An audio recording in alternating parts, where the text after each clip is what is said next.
Hi students, welcome to IAS Academy Select. So, video நன்றிகள். So, இன்னைக்கு நம்ம இந்த வீடியோ என்ன பார்க்க போறோம் பாத்தீங்கன்னா RRB Group D exam கண்டிப்பா 2024ல இருக்கு.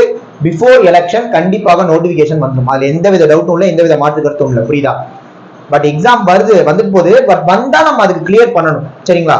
சோ கிளியர் பண்றதுக்கு எப்படி படிக்கணும், என்ன சிலபஸ், யார் யார் எலிஜிபிள், சேம் டைம் ஃபர்ஸ்ட் அட்டெம்ப்ட்லே நான் இது வரைக்கும் ஒரு போட்டி தேர்வு எழுதுனது இல்ல, இப்பதான் நான் உள்ள வரேன் சார், என்னால பாஸ் பண்ண முடியுமா? கண்டிப்பா பாஸ் பண்ண முடியும். சோ அதுக்கு என்ன நம்ம எல்லாம் ப்ரிப்பேர் பண்ணணும், இந்த மாதிரி இந்த ஆர்ஆர்பி குரூப் டி எக்ஸாம் பத்தின ஒரு full detail A to Z நம்ம இந்த ஒரு வீடியோல பார்த்து முடிச்சிடலாம். சரிங்களா? சோ வாங்க வீடியோக்குள்ள போயிடலாம். வீடியோக்குள்ள போறதுக்கு முன்னாடி ஆர்ஆர்பி ஏஎல்பி ஜேஇ அதுக்கான சிபிடி 1 அதே மாதிரி குரூப் டி என்டிபிசி இந்த நாலுக்குமே சரிங்களா எக்ஸாம் பேட்டர்ன் ஸ்லைட்லி மாறும். புரியுதா? ஆனா படிக்க போற சிலபஸ் ஒண்ணுதான்.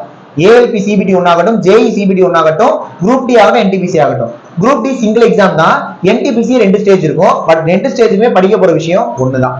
சோ இந்த நாளையுமே கவர் பண்ற மாதிரி ஆன்லைன் கோர்ஸ் போட்டிருக்கோம். ஃபீஸ் வெறுமனே 299 தான். இந்த ஆன்லைன் கோர்ஸ்ல 200க்கும் மேற்பட்ட ரெக்கார்டு வீடியோஸ் வந்துடும். புரியுதா? ரெக்கார்டு வீடியோஸ் நீங்க எப்பனாலும் ஓபன் பண்ணி பார்த்துக்கலாம்.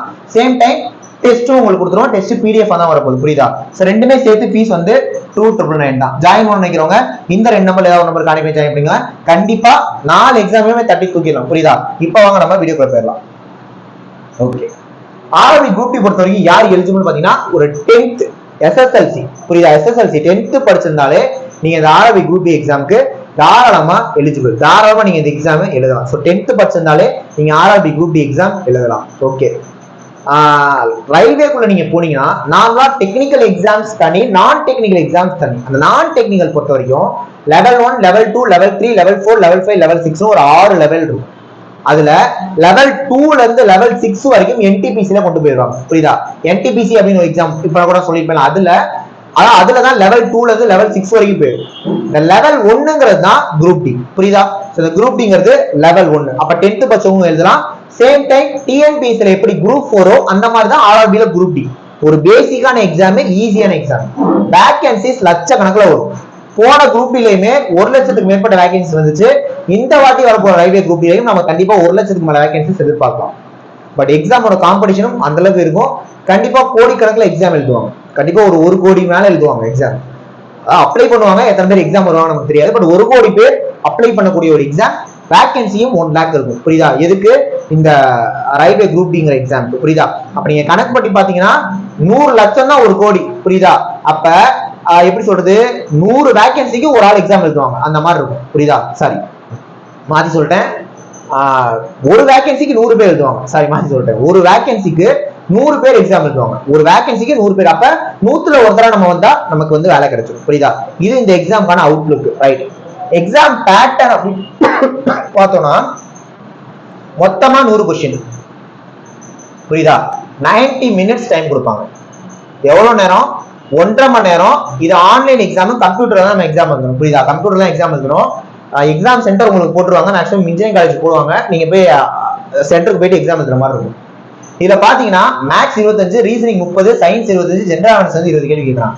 ஒன்னொன்னுக்கு என்னென்ன ப்ரிப்பேர் பண்ணணும்னு சொல்லிடுறேன். அதுக்கு முன்னாடி இந்த 4 சேர்த்து 100 கொஸ்டின் 90 நிமிஷம். நெகட்டிவ் மார்க் இருக்கும். ஒரு கொஸ்டின் உங்களுக்கு தெரிஞ்சு நீங்க அடிச்சீங்கன்னா உங்களுக்கு 1 மார்க் கொடுத்துருவாங்க. ஆனா ஒரு கொஸ்டின் நீங்க அடிக்கிறீங்க, அட்டன் பண்றீங்க, அது தப்பா போயிருது அப்படின்னா 1/3 நெகட்டிவ் ஆகும். சொல்லப்போனா 0.33 குறையும். 3 கொஸ்டின் நீங்க தப்பாயிட்டீங்கன்னா உங்களுக்கு 1 மார்க் குறைஞ்சிடும். புரியுதா? நல்லா மைண்ட்ல நோட் பண்ணிக்கோங்க.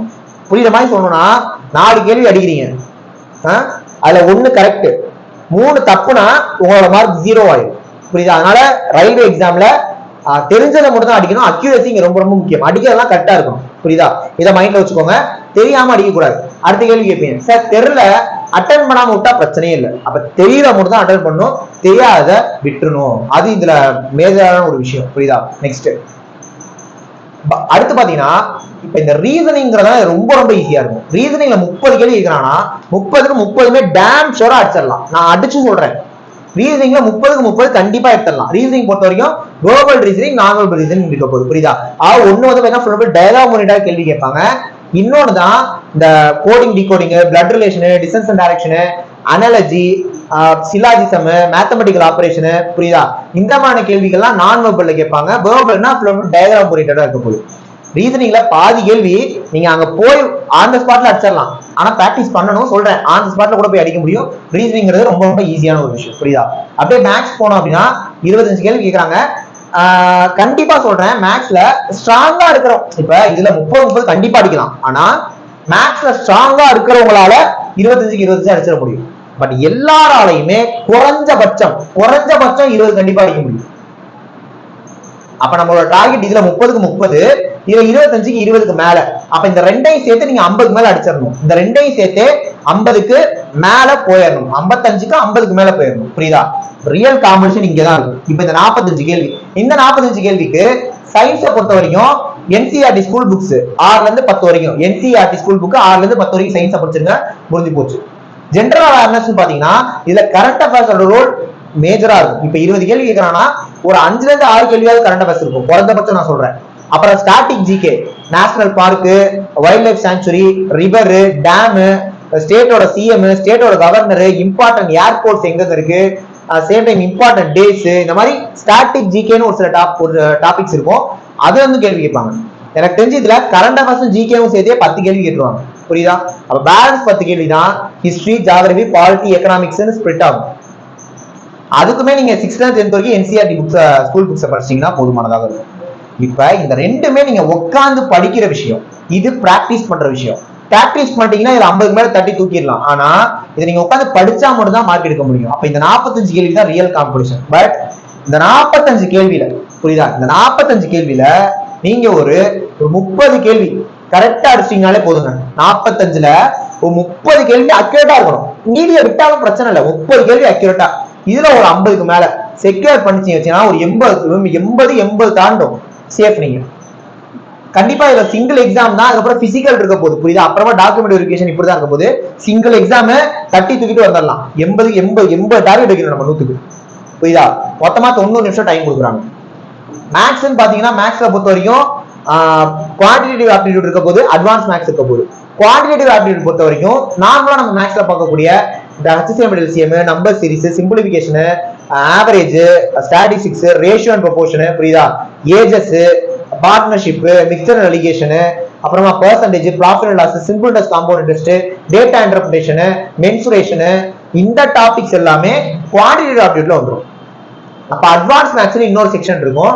அந்த அட்வான்ஸ் மேக்ஸ்ல தான் வந்து பாத்தீங்கன்னா உங்களுக்கு ஜாமெட்ரி, ட்ரிகனாமெட்ரி, அல்ஜிப்ரா இதை பேஸ் பண்ணி கேட்பாங்க. பட் அந்த ஜாமெட்ரி, ட்ரிகனாமெட்ரி, அல்ஜிப்ரா வந்து கண்டிப்பா ஒரு 5 கேள்வி வந்துடும். அட்வான்ஸ் மேக்ஸ் வந்து கண்டிப்பா ஒரு 5 கேள்வியாவது இருக்கும்.